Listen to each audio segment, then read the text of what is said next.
Secundaria primer grado. Formación cívica y ética. Modos de resolver conflictos. Suscitar la reflexión sobre los distintos modos de resolver conflictos, así como enfatizar la importancia de la empatía, el respeto y el diálogo como herramientas para gestionarlos adecuadamente y de manera pacífica.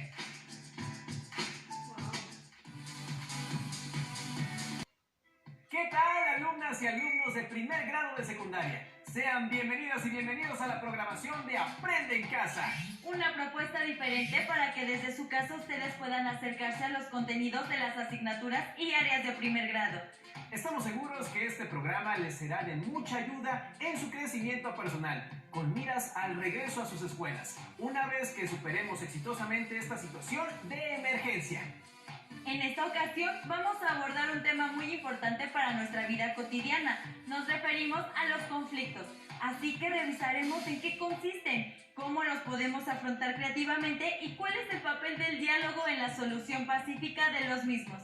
Tienes razón, se trata de un tema siempre importante que además, ahora que tenemos que permanecer en casa, cobra especial relevancia. Así es. Las diferencias y fricciones con nuestros familiares y amistades se pueden presentar en cualquier momento, por lo que necesitamos tener conocimiento y habilidades que nos permitan actuar de manera positiva. Para iniciar, los invitamos a ver el siguiente video, reconocimiento y valoración de los conflictos. Como no viniste el fin de semana, no pudiste ver la pelea entre Miguel y Emilio. Bueno, pero cuéntame, ¿qué pasó? Pues Miguel se tropezó y le lastimó el pie a Emilio y Emilio se molestó con eso y comenzó a empujar a Miguel. ¿Y luego? Pues casi terminan en los golpes.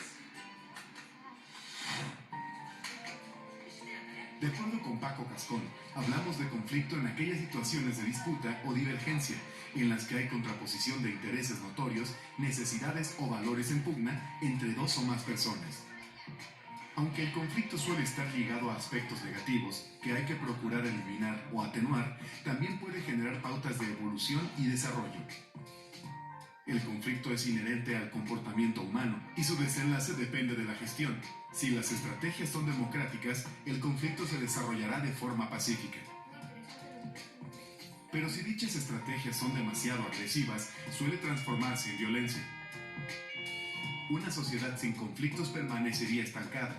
Por ello, la idea no es evitar los conflictos, sino manejarlos para darles un uso constructivo y positivo, orientado al desarrollo personal o grupal. Las autoras del libro Introducción de Conceptos, Paz, Violencia, Conflicto, Sampere y Barbeito señalan que cada persona tiene su propia y exclusiva escala de valores, edificada a partir de la relación con el entorno cultural y familiar. Las experiencias vividas, la propia capacidad de análisis, las personas que se escogen como referentes, etc. Por ello, ni personas ni instituciones pueden ser neutrales.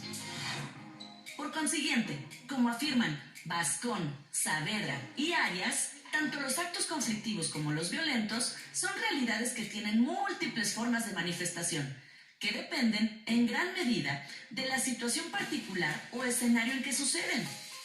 Por ello, es importante consolidar la configuración de los diferentes contextos y de cómo estos pueden favorecer un tipo de pensamiento y actuación concretos en los participantes.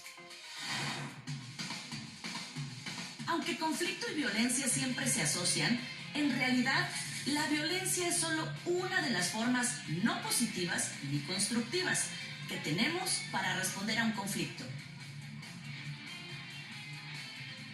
Y como señala Marcela Pérez Peralta, si los conflictos se abordan negativamente, se producen sentimientos de rabia, ansiedad, enfado o resentimiento y deterioro de las relaciones interpersonales.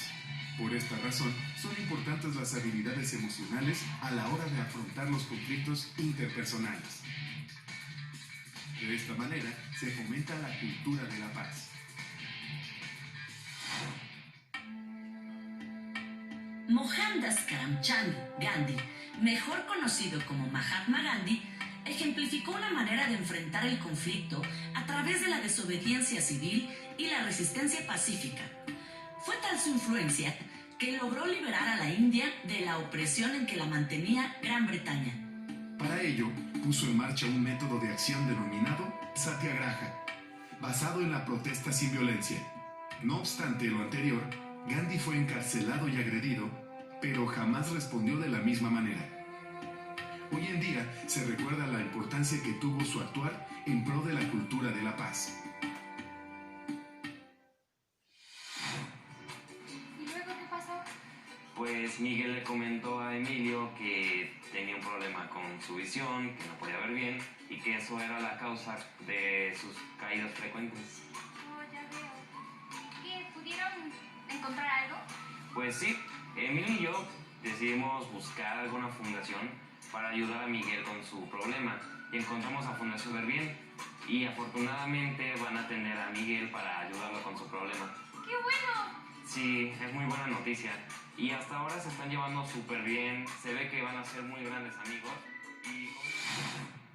¿Y tú, cómo respondes ante un conflicto? ¿Qué valores son necesarios para generar una cultura de paz?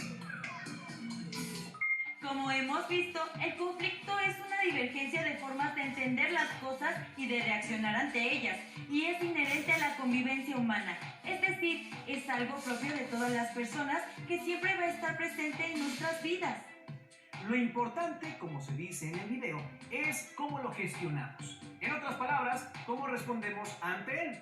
Por lo general, tendemos a asociar el conflicto con la violencia, pero esta última es solo una de las formas posibles de responder al conflicto. Y de verdad, es el peor de los modos. Necesitamos formas alternativas de manejarlo. El siguiente video nos ofrece elementos para comprender cómo funciona el conflicto y cómo podemos responder de manera constructiva ante él. Los invitamos a ver el video Los elementos de los conflictos. Hola, ¿cómo estás? Hola, la verdad me molesta. Sí, ¿y eso? Es que ayer discutí con mis padres. Me dijeron que me estoy volviendo adicta al celular y a la computadora. Wow, ¿de verdad? A mí también me dicen eso. Para mí, estos son unos aparatos muy útiles. Por ejemplo, después del sismo del 19 de septiembre, fueron el medio por el cual mucha gente se pudo comunicar entre sí. El conflicto es inevitable para el ser humano, pero no debe entenderse como algo negativo, sino como una oportunidad de cambio positivo.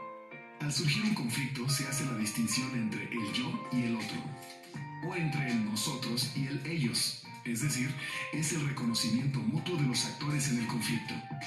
En todo conflicto existen tantas percepciones como personas se encuentran involucradas, y cada percepción hace que cada actor entienda el conflicto desde su verdad. La diferencia entre las partes propicia las relaciones, porque incluso puede ser complementaria. Sin embargo, para que exista un conflicto, en principio debe haber diferencia. Si la diferencia no es suficiente, entonces, ¿por qué surgen los conflictos? Analicemos los elementos del conflicto. Los elementos básicos del conflicto son tres: el problema, las personas involucradas y el proceso. El problema. Analizar el problema nos permite entender un conflicto, y para entender la magnitud de este, debemos separar lo fundamental de lo accesorio, comprender sus causas, intereses o valores involucrados, y finalmente, verificar que los datos sean correctos. Por ejemplo, en el sismo de 2017, podemos identificar dos posturas encontradas en cuanto a formas y medios de comunicarse. Un sector de la sociedad se comunica a través de los medios tradicionales, TV, radio, periódico, y otros lo hacen mediante las redes sociales. Las personas involucradas. Se identifica a las partes involucradas, sin confundir a las personas, que son quienes representan el conflicto, con el conflicto mismo. Un sector de la sociedad argumenta que las redes sociales no reportan beneficios porque se usan solamente de manera negativa, mientras que el otro sector argumenta que el uso de las redes sociales debe aprovecharse por el potencial que tiene en diversas actividades de la vida cotidiana y en la vida académica, lo que nos permitirá conocer cómo es que los implicados se relacionan y valoran en esa situación. ¿Cómo es que las partes involucradas manifiestan sus sentimientos y emociones? ¿De qué manera estos sentimientos y emociones condicionan las percepciones que se tienen en torno al problema? ¿Cuáles son sus actitudes ante el conflicto? El proceso. Por último, se analiza la manera en que ha evolucionado el conflicto. ¿Cómo se definen las posiciones de los participantes? ¿Cómo ¿Cómo varían estas relaciones de poder que tienen los involucrados en el conflicto? ¿Cómo es que los participantes conciben la situación y de qué manera se ha comportado cada uno para obtener lo que desea? Pero, ¿qué hacer para resolver el conflicto? 1.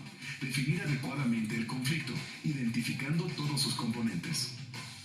2. Establecer cuáles son los objetivos y ordenarlos según su importancia. 3. Diseñar las posibles soluciones al conflicto y valorar cada una de ellas, teniendo en cuenta las consecuencias positivas y negativas que pueden tener para las distintas personas involucradas en la situación. 4. Elegir la solución que se considere mejor y elaborar un plan para llevarla a cabo. 5. Llevar a la práctica la solución elegida. 6. Valorar los resultados obtenidos y, si no son los deseados, volver a poner en práctica todo el procedimiento para mejorarlos. ¿Y sigues enojada? No, ya no. Ayer hablé con mis padres y aunque sí, al principio discutimos un poco, finalmente cada quien dio sus puntos de vista y argumentos acerca del uso de la computadora, el celular y en específico de las redes sociales. Dijimos sus ventajas, desventajas, riesgos, así como los compromisos que debemos de cumplir tanto ellos como yo. Ok, ¿y luego qué pasó? Pues finalmente pudimos llegar a un acuerdo. Dijimos que lo más importante es saber el uso que les damos, así como con qué propósito y en qué momento los utilizamos. Muy bien, yo digo que el diálogo fue muy importante en esta situación, ya que cada quien se pudo poner en el lugar del otro. ¿Y tú, cómo resuelves tus conflictos? Interesante sin duda esta idea de que el conflicto es una oportunidad para el cambio, ¿verdad? Claro, pero el punto de partida para ello es que las partes del conflicto se reconozcan mutuamente como interlocutores válidos. En efecto, no se vale descalificar a la otra persona de antemano. Hay que escuchar sus razones y ser empáticos, buscando ponerse en su lugar, preguntándose por qué se ve de cierta manera el problema, cuáles son los argumentos que ofrece. Esa es una de las claves para solucionar el conflicto. También nos ayuda a entender cómo funciona el conflicto, dónde radica realmente el problema y cuáles son las posiciones en juego. Es verdad, porque luego ocurre que estamos discutiendo por discutir o nos desviamos hacia aspectos secundarios que no son el núcleo del conflicto.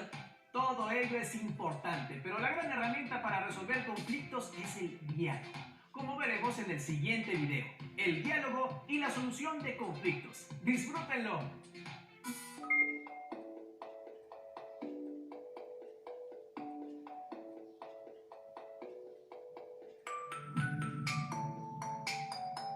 Desde aquí, Pedro López está la pelota. ¡Wow! ¿Y cómo lo consiguió? Bueno, ya ves que tiene poco tiempo de haber entrado a la escuela. Pues él vino aquí para querer integrarse al equipo de básquetbol y pues aunque no lo aceptaron, se quedó al partido a echar porras y al finalizar el partido la pelota fue rodando hasta donde llegó Pedro. Él la levantó, la lanzó y encestó y todos nos quedamos realmente muy sorprendidos. ¡Wow! Pero adivino, no lo admitieron porque estaba en silla de ruedas. Ajá, no lo quisieron admitir porque pensaron que iban a perder todo el partido. Según Binaburo y Muñoz, los conflictos son un hecho natural de la vida. No son ni positivos ni negativos, sino que depende de cómo respondamos ante ellos. En consecuencia, los conflictos pueden ser desagradables e inconvenientes, o bien convertirse en oportunidades para aprender más sobre uno mismo y otras personas.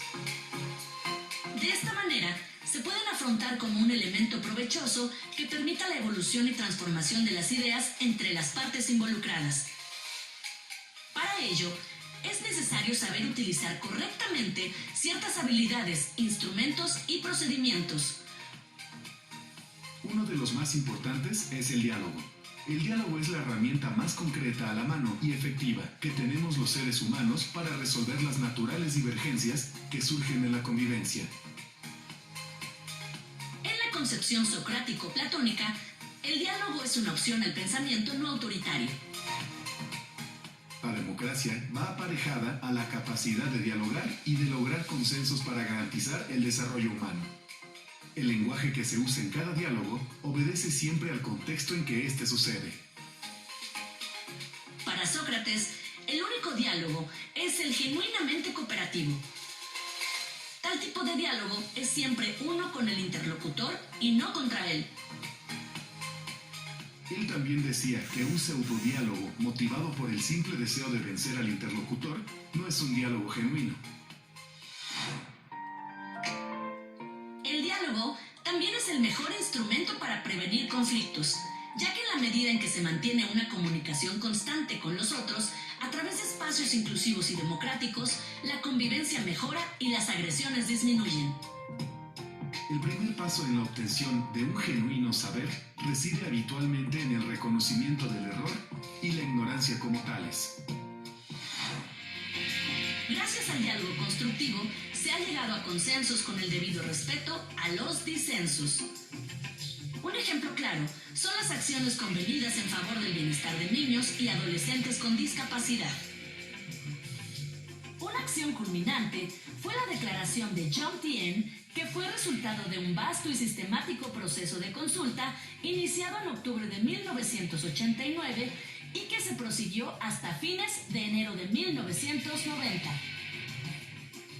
Este acuerdo logró finalmente un consenso mundial sobre una visión ampliada de la educación básica y estableció un compromiso renovado para garantizar que las necesidades básicas de aprendizaje de todos, niños y niñas, jóvenes y personas de edad adulta, se puedan satisfacer realmente en todos los países.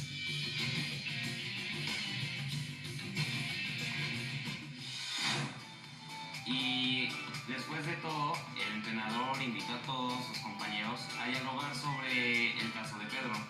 Los compañeros que aún no conocían y trataban a Pedro admitieron que estaban en un error al pensar que, debido a su discapacidad, estaba limitando sus posibilidades. Después, el entrenador invitó a Pedro a que formara parte del equipo desde los entrenamientos para tener un mejor resultado. ¡Órale! Así que sirvió el diálogo como herramienta para resolver su conflicto. Sí, por eso actualmente todos se llevan muy bien con Pedro. ¿Y tú, de qué manera usas el diálogo para la resolución de los conflictos?